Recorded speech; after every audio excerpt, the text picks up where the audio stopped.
నమస్తే అండి. నా పేరు డాక్టర్ రజా, ఎండి హోమియోపతి. గత 15 సంవత్సరాలుగా నక్కల్ రోడ్ విజయవాడలో అన్ని దీర్ఘకాలిక మరియు స్వల్పకాలిక వ్యాధులకి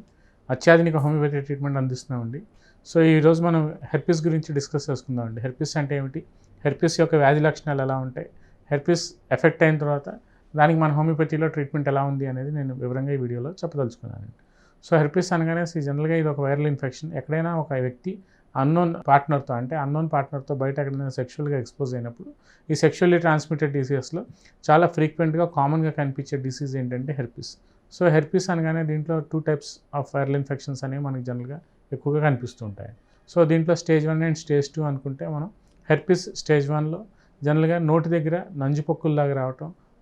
లోపల ఆ మ్యూకస్ మెంబ్రేన్స్ దగ్గర నోటి యొక్క లోపల పక్క అంటే లోపల ఇన్నర్ పార్ట్స్ ఆఫ్ ద చీక్లో అల్సర్స్ లాగా రావటం, చిన్న చిన్న గుల్లల్లాగా రావటం,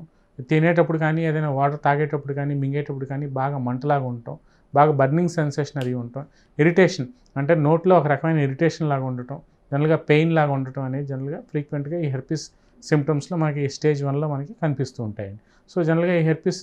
ఇట్లాంటి ఇన్ఫెక్షన్స్, ఇట్లాంటి అల్సర్స్ ఇట్లాంటివి కనిపించినప్పుడు దీనికి జనరల్గా ఈ హాఫ్ ట్రీట్మెంట్ తెలిసి తెలియని ట్రీట్మెంట్లతో లేదంటే ఎక్కడైనా ఏదైనా వీడియోస్లో ఏదైనా మీడియాలో చూసి దాని ద్వారా ఆ వీడియోస్లో మనం ఏదో వీళ్ళు ఏదైనా బుక్స్లో చదవటం, లేదంటే వాళ్ళకున్న హాఫ్ నాలెడ్జ్తో ఎక్కడైనా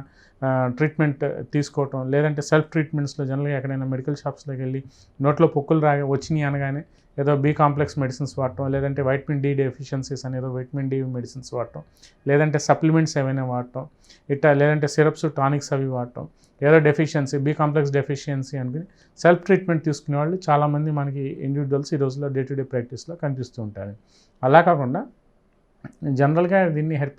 హెచ్ఎస్వి టైప్ 1 అంటే వాళ్ళు ఎక్కడైనా అంటే ప్రీవియస్ హిస్టరీ ఆఫ్ ఎక్స్పోజర్ అనేది మనం ఆ వ్యక్తిలో మనం పరిగణనలోకి తీసుకున్న తర్వాత ఫస్ట్ అండ్ ఫార్మోస్ట్ థింగ్ మ్యాండేటరీగా హెచ్ఎస్వి టైప్ 1 అండ్ టైప్ 2 దానికి సంబంధించిన IgG IgM values, antibody values ఎలా ఉన్నాయో మనం చెక్ చేయాల్సిన అవసరం ఎంతైనా ఉంటుందండి. సో, అలాగే హెచ్ఎస్వి టైప్ 2 ఇది కూడా irrespective of the sex whether it is male or female, అది ఎక్కడైనా ఒక వ్యక్తితో బయట ఎక్కడైనా ఎక్స్పోజ్ అయిన తర్వాత ఒక వారం 10 రోజుల తర్వాత ఈ జెనటల్ హెర్పిస్కి సంబంధించిన అంటే ఈ స్టేజ్ 2 హెర్పిస్కి సంబంధించిన లక్షణాలు అనేవి మనకు ఆ ఇన్ఫెక్టెడ్ ఇండివిజువల్లో జనరల్గా మనకి కనిపిస్తూ ఉంటాయండి. సో, సపోజ్ మనం ఒక మేల్ పేషెంట్లో ఒక ఎక్స్వైజెడ్ మేల్ పేషెంట్లో మనం తీసుకుంటే ఆ వ్యక్తి ఎక్కడైనా బయట సెక్షువల్గా ఎక్స్పోజ్ అయిన తర్వాత over the period of time జనరల్గా ఆ జెనటల్ ఏరియా దగ్గర నంజుపొక్కుల్లాగా రావటం, అల్సర్స్ లాగా రావటం, యూరిన్ పోసేటప్పుడు మంటలాగా ఉండటం, ఇంటర్నల్గా ఒక డ్రాగింగ్ టైప్ ఆఫ్ పెయిన్ ఉండటం, యూరత్రల్ దగ్గర బాగా ఇరిటేషన్ లాగా ఉండటం, ఒక రకమైన అఫెన్సివ్ ఫౌల్ స్మెల్లింగ్ డిశ్చార్జ్ అది రావటం అనేది జనరల్గా ఈ జెనటల్ హెర్పిస్లో ఫస్ట్ అండ్ ఫార్మోస్ట్ థింగ్గా మనకి ముఖ్య లక్షణాలుగా మనం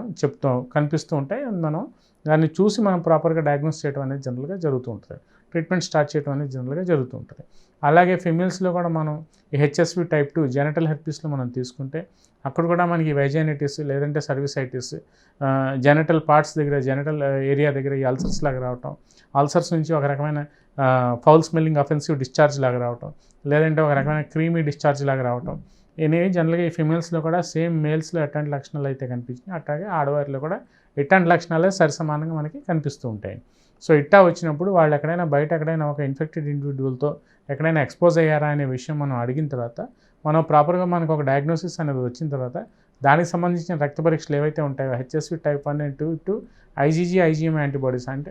ఐజీఎం యాంటీబాడీస్ అంటే ఇన్ఫెక్షన్ ఎక్స్పోజ్ అయిన తర్వాత మనకి ఒకవేళ ఐజీఎం యాంటీబాడీస్ అనేవి మనకి ఆ వ్యక్తి యొక్క బ్లడ్లో కనిపిస్తే అంటే ఇన్ఫెక్షన్ అనేది కరెంట్ ఇన్ఫెక్షన్ అంటే యాక్టివ్గా ఇన్ఫెక్షన్ ఉంది అని మనకి అర్థం. సో, తద్వారా మనం ట్రీట్మెంట్ అంటే ఆ వైరల్ లోడ్లో సంబంధించిన యాంటీబాడీస్ ఎంతైతే ఉన్నాయో దానికి తగ్గట్టుగా మన హోమియోపతిక్ ట్రీట్మెంట్ అనేది స్టార్ట్ చేయడం జరుగుతూ ఉంటుంది. సో, ఒకసారి ఈ హోమియోపతిక్ ట్రీట్మెంట్ స్టార్ట్ చేసిన తర్వాత పేషెంట్ యొక్క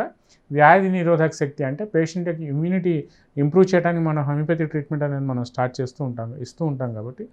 చేస్తున్నాం కాబట్టి సో, ఒకసారి ఆ వ్యాధి నిరోధక శక్తి అనేది మనం ఆ పేషెంట్లో ఆ ఇండివిజువల్లో మనం డెవలప్ చేయగలిగితే డెఫినెట్గా హెచ్ఎస్వి టైప్ 1 అండ్ టైప్ 2 అది ఏ స్టేజ్ అయినా అవనివ్వండి, అది ఎంత ఇన్ఫెక్షన్ కరెంట్ ఇన్ఫెక్షన్ లేదంటే యాక్టివ్ ఇన్ఫెక్షన్ లేదంటే ప్యాసివ్ ఇన్ఫెక్షన్ అనేది మనం చూసుకుని తద్వారా over the period of time మనం within a short period of time మనం ఎక్సలెంట్ అండ్ బ్యూటిఫుల్ రిజల్ట్స్ హోమియోపతిలో తీసుకురావచ్చని ఈ వీడియో ద్వారా నేను చెప్పదలుచుకున్నాను. అలాగే కాకుండా కొంతమంది ఇండివిజువల్స్లో ఏజ్ బాండ్ అంటే కొద్దిగా మిడిల్ ఏజ్డ్ ఇండివిజువల్స్లో కానీ ఒక 50+ ఇండివిజువల్స్లో వాళ్ళకి ఏదైనా కోమార్బిడిటీస్ అంటే వాళ్ళకి ఏదైనా ప్రీవియస్ హిస్టరీ ఆఫ్ ఇల్నెస్ అంటే కొంతమందిలో అధిక రక్తపోటు కానీ అన్కంట్రోల్ డయాబెటీస్ కానీ లేదంటే థైరాయిడ్ లేదంటే ఇతరితర ఆరోగ్య సమస్యలు అనారోగ్య సమస్యలు ఏమైనా ఉంటే అట్లాంటి సమస్యల్లో ఉన్న వాళ్ళకి కూడా మనం ఒకవేళ ఈ హెర్పిస్ అనేది పాజిటివ్ అని తేలితే వాళ్ళల్లో కూడా మనం చాలా ఎక్సలెంట్ రిజల్ట్స్ అనేవి మనం over the period of time మనం తీసుకురాగలమని ఈ వీడియో ద్వారా నేను